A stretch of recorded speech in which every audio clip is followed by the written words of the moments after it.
Okay, good morning, everyone. We are Friday, March the 7th, 2025. This is the macro snapshot, but let's have a focus on the non-farm payrolls. First of all, guys, let's look at a few sort of numbers here and see what's going on a little bit. I want to talk a little bit about volatility as well. So just a bit of a general context, the market's looking for about 160,000. But it was interesting yesterday, one of the chief economists at Bloomberg, Anna Wong, she came out with an article which seems to have been shared quite a lot, calling for about 60,000 or maybe even a lower number.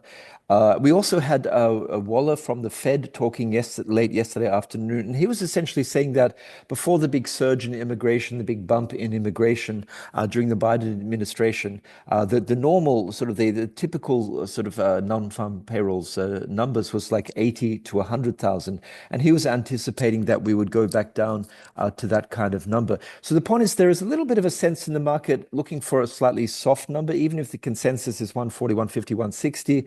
In theory, the whisper number is a little bit lower, and a lot of people are sort of expecting a slightly softer number. And we can see, with the stock market selling off, obviously there are other reasons, tariffs, Europe, et cetera, but there is a general sense of a slowdown. So let's just look also at volatility. But the point I'm trying to make about the volatility is that the market is taking this a little bit as a binary kind of situation. And when I say that, I mean that the market is going to look at it in two ways, in my opinion. If we get a soft number, this will reinforce the narrative that the US economy, real economy, is slowing down because of trade uncertainty, because of tariffs, because of policy sort of confusion and chaos. And also the fact that the Fed has remained relatively tight and interest rates have remained relatively elevated. And just this idea that the US is sort of slowing down a little bit. And of course, on the other side of the Atlantic, we have this idea that Europe is about to enter a golden age. So the market volatility is very high today.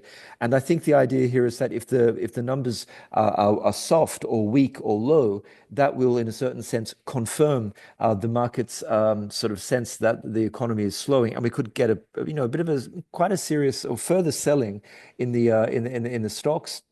And we might get a rally in the bonds. On the other hand, if we see that the numbers are relatively strong, that could be sort of a sense to say, hey, everything's a bit oversold. Let's buy the dip. The economy is not too bad. So let's have a look at, first of all, a couple of volatility indicators.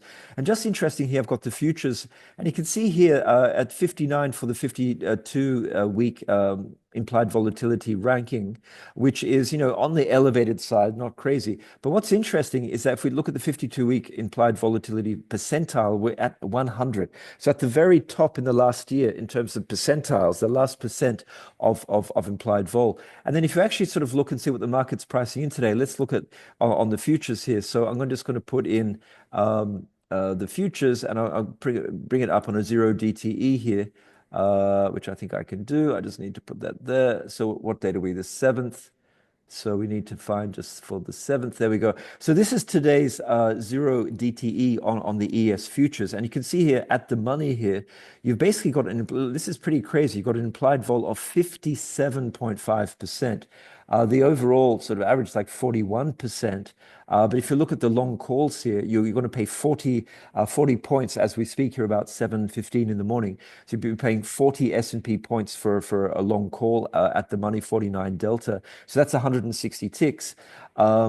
Or about $2,000. And then on the long put with a strike of 57.60, delta 50, paying about the same, about a little bit more. So you see here a bit of a skew, 40 points and 3/4 on the upside, 43.5 on the downside.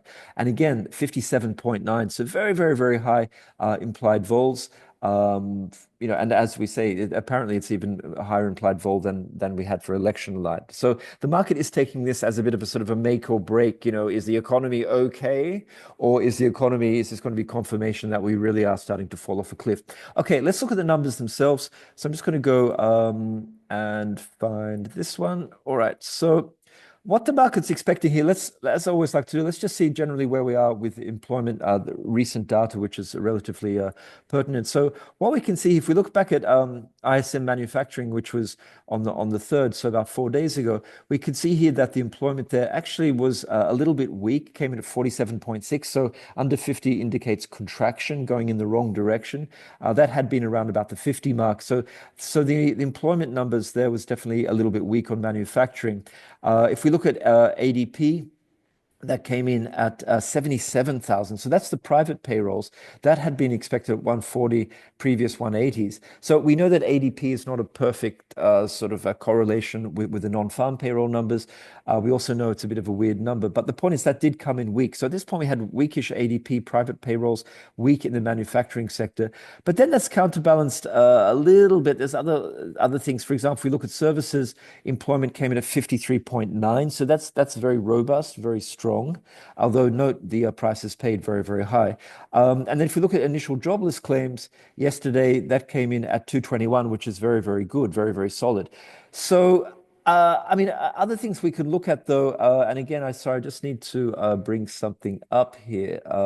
If you look at the Challenger job cuts, we had Challenger saying there were quite a few layoffs. So it's a bit of a mixed bag on employment. There have been some indicators saying, things look as though they're weakening. On the other hand, as we saw for ISM services and as we saw for initial jobless claims, things are looking quite solid. So it's going to be interesting. Now, if we actually look at the numbers themselves, what's expected, as I say, is 160,000. Again, the whisper number is 120, and influential economists and other people are talking about a much lower number. So what I think is also going to be pretty important is the change in private payrolls. I don't often speak about that one. Just look at the headline number. But the point is here is that the private payrolls.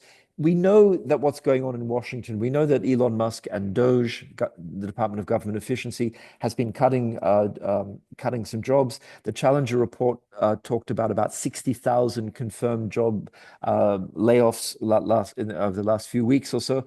So the question here for me is that even if the headline number is a little on the weak side, but private payrolls is robust, the market knows what's happening with government jobs. So, but if the private payrolls, here's the point, if the private payrolls remain strong, could that indicate to the market that actually the broader economy still remains pretty strong and that people from the government sector who may have lost their jobs are relatively quickly finding new positions in the private sector? So it's going to be interesting, I think, to look at the private payrolls and just to see if this expectation of 146, which by the way is better than last month.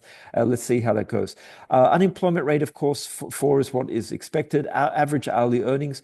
I don't think that's a huge issue at this point. We know the Fed is concerned about inflation, and inflation is sticky. But I think if that comes in at, unless it comes in something crazy like 0.5, that is maybe not the most important thing here. Participation rate is going to be interesting because the idea is that there's less sort of illegal immigration happening. Perhaps there are less immigrants, sort of undocumented immigrants in the workforce. Probably too early to have that meaningfully reflected in the data here, but that's going to be interesting. Now, if we actually start looking at the range of expectations here, which I always think is kind of interesting, we can see that there's some very high ones. We'll just see. So the high one, you got the highest one up to 300,000. I wonder who's that? 300,000. Anyway, actually, I'm just kind of curious who's sticking their neck out with 300,000. That's a very, very high number. I don't know if we can find that. Anywho, someone's got 300,000, the low down to 30,000. So very, very wide distribution here, dispersion. You can see the average or the median around about 160,000. As I say, the whisper number and what a lot of market participants are talking about is more like maybe 80, 100, 120. But technically, mathematically, from the 77 estimates, we've got 160,000. And always important, the standard deviation here of 30, let's call it 35,000. So anything above, I'm going to say that the median for me, I'm going to, in my brain, put it at about 140, 150. So that means the standard deviation would be something like about 175-ish and then up to 200. So one standard deviation would be plus one would be 175 and then 200. And then if you talk about a negative one standard deviation, I'm thinking something like about 125 down to 100. So 125, 100. So keep in mind those sort of standard deviation numbers there. Sorry, I was using 25,000, but let's say 35,000. So that's it's going to be interesting to look at. Now, in terms of the other stuff, we also just keep in mind Canada. We've got Canada at 8:30. Again, just sort of interesting just to see where we're at with Canada. We know that there's been a lot of headlines going back and forth over the last 48 hours with Trump and Trudeau. We saw yesterday afternoon that goods which are sort of sort of compliant with the US Mexico Canada trade agreement, the USMCA. Trump apparently now is giving them a month to reprieve. There's also a month-long reprieve until April the 2nd on the auto industry. So basically, a lot of things are being carved out, are being sort of reprieved or given a month or so. So the Canadian dollar has a little bit of a comeback. But the point remains that there's still quite a fragile situation in Canada. We, of course, have the election for the new leader of the Liberal Party coming up on the 9th, which is on, I think it's this Sunday. So there could be a new prime minister as early as next week in Canada, probably going to be ex-governor of the Bank of England, Bank of Canada, Mark Carney. He might have a different approach with Trump. And then, of course, we have the Bank of Canada meeting itself coming up on the 12th of March in about 5 days or so. Now, at this point, that's almost fully priced for a cut. We've got 87% price of the cut or 22 basis points. So the market is expecting a cut, but it's going to be interesting to see what is priced in for the rest of the year. So until December, we have 2.5 cuts.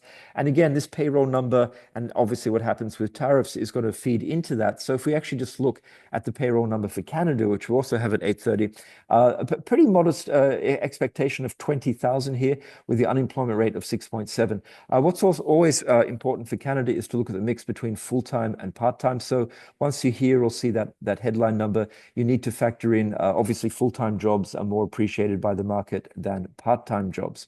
Okay, so in terms of the market reaction here, let's just look at it, bring up a couple of charts. I think in terms of the stocks, and actually, there was something just on zero hedge, which was kind of interesting. So let me just, they actually had something here from, so it's kind of interesting. Let me just bring it up. I think, is that going to open? Yeah, there was something here from, yeah, so there's the challenger numbers here of the cuts, but what I wanted to show, yeah, this is just in terms of from Goldman Sachs here. Again, viewing this as a binary sort of operation in the sense that if it's greater than 200,000, so a very, very strong number. And again, that would be something in the magnitude of more than, let's say, 2 standard deviations. So let's say 70,000 above the consensus. They're talking about a plus 2% move to the upside between 150 and 200. Talking about 1.25%. Again, something in line, a little bit weak, let's say 125 to 150, maybe, they're saying it could go down a little bit. And then again, on the downside, if we get a negative number or something below 50,000, the Goldman Sachs trading desk is calling for a big move, 250 basis points to the downside. And again, even a sort of a soft number, a sell-off. So all that to say that Goldman is and JP Morgan, similar kind of thing. I read this morning another research report calling for a pretty big sell-off. On the upside, I mean, it's interesting because they're talking about like on a very strong number, a 1 or 2% move. So what is a 1% move? This is the SPX, which I like to look at. So you're looking, there's a 1% move. And then let's say like a 2% move is basically up here. And I think that sounds about right on as a maximum, because I think, something like 58.70, 58.80, which is around about here, on the cash, I'm not quite sure on the ES, but let's say 58.70, 58.80. This level here, the pre-election gap, that's pretty solid here. And I think, at there, I'd be looking to sell, to be absolutely honest. I think in this current environment with the trade uncertainty, tariffs, this whole idea of deficits being cut and therefore less government spending, more unemployment, I think equities are going to find it hard to have a more substantial rally. We did get a little bit of bounce yesterday. If we look at the You see here the EMA, the 200 EMA, 200-day EMA bounced perfectly off that, which also coincides with this level here. So this is a very key level as well, 5707 in the SPX. Now, of course, if we get a nasty number today, let's say something less than, I don't know, 75,000 or so, which would be a couple of standard deviations below consensus. And I'm not even talking about a 50 or, a much smaller number. That's where the market is. I mean, it could blast down here. That's 1%. That's another key level down to 5660. That's 1.33%. If it breaks down there, you're looking, maybe a more substantial reversal. So definitely going to be interesting days. Let's see. But as I say, we saw a little bit of a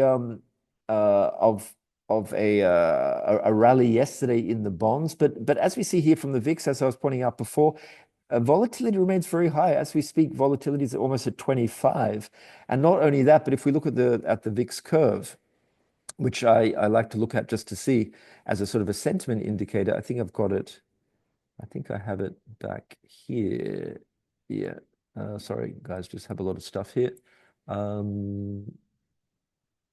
Yeah, so right, so this is the VIX curve. So you can see spot here, as we just saw, up at about almost up towards 25. But what's interesting, if you look at the VIX curve, this is the front futures. That's elevated, and it's actually more elevated than the second month and the third month and the fourth month, which is quite unusual to have that very big backwardation. So not only is spot above the first month futures, but all the other futures as well are above. And you see that indicated here. I've got, let's say, between the first VIX futures and the third VIX futures, and you can see here the spread, how that's actually gone positive, which is not a good sign, because that's indicating that the most stress in the market is, in the front dated months compared to normally it's in a contango structure the opposite way. And this is just a 30-minute chart, but what you guys can observe here is that over the last kind of 5 or 6 days, this has gradually gone from its normal sort of a negative. It's normally sort of a negative situation because it's in contango, and it's actually flipped in the 1 to 3rd month into a pretty nasty sort of backwardation step, which indicates high levels of market stress. Let's just put it as simply as that. Just in terms of the Fed, just while we've got this up here, interesting, we got down in the Fed to almost 3 cuts. Actually, we're at 3 cuts now. It did go to about 2.8 over the last couple of days, but back to 3 cuts priced in for the end of this year. So all that to say that the market has been pricing in weaker economic growth, including the employment situation. So again, I think something in line. It could actually be, and I'm just going to bring up, let's say, the 2-year bond here. It could actually be. You see here the 2-year, it's actually been, doing fairly well. This is the price. I mean, this is the contract roll, so don't worry about this gap here. But the 2-year doing quite well, and essentially indicating that it is expecting a little bit of weakness. So I think to get a genuine bounce in price of the 2-year, we would have to actually see a very weak number. So maybe something definitely less than 100,000, but probably more like less than 75,000 or 50,000. Again, a weak number. The dollar, I mean, the dollar is interesting because if we look at the dollar, we know the dollar index has sold off a lot. If I can find it, it's so ashamed it's hiding from me. So if we look on this is the daily chart here, you see the dollar index has sold off a lot. We're now at quite key levels. See this Fibonacci here, the 61.8, which goes all the way back if we draw it from the 25th of September. So a big retracement. We've blown through all the moving averages. All of the moving averages are kind of trending downwards, as you can see here, the 20, 50, 100, and 200 EMAs. We do have some kind of support level here. We're basically there at about 103.5. I think we could get some consolidation here. I mean, we've sold off a lot. I mean, I'm not sure the exact percentage, but we've sold off, what is that? It's basically 6% or so, which is pretty significant. And my point is that is there more downside? Possibly, but we've had a big run up in the euro and a big sell off on the dollar index. The Japanese yen has been strong. So again, I think to have a significant sell off in the dollar index, we would have to again see a pretty weak number. On the other hand, could we see a bounce? Yes, we could. A bounce, as I say, would have to be 1 or 2 standard deviations above consensus. So you're talking 35 to 70,000 jobs above consensus. So maybe something like 175, 200, certainly more than 200 would probably get a short-term bounce. But that's going to depend a little bit on other developments with tariffs, because there's still that overhang of tariffs. and weakening in the US economy. Talking about that, I just want to check something because I do believe also we have Powell speaking today. I completely forgot to mention that. So let me just go back and check that because that also could be very, very interesting. The Powell has been quite silent, I would say, very keeping out of harm's way. So central banks, yep, we have Powell speaking today at 12:30 lunchtime on the economic outlook. So very, very important, Powell. I think he's on a panel with a couple of other speakers speaking at 12:30. So that's definitely very, very important because he could give his view about probably not politics, obviously, but where we are with the inflation. Inflation, he might talk about the jobs number, the general mood of the economy, and also tariffs and whatnot. So pretty important double sort of whammy today just to get a sense of where the equity market, especially in the bond market, could be going into the future. Okay, guys, I might leave it there. I'm not going to talk about too many other things. We had a bit of a bounce on oil off the lows. Also, the idea yesterday, Besant saying that there could be sort of more serious sanctions coming on Iranian oil and on Russian oil, and also just technically it was at a low. So we have seen about $1 a bounce in oil. Europe continues to look pretty solid, a bit of a sort of softness in the equities this morning, but basically very, very solid. Okay, I'll leave it there. Hope that was useful, and we'll keep on talking. Thank you.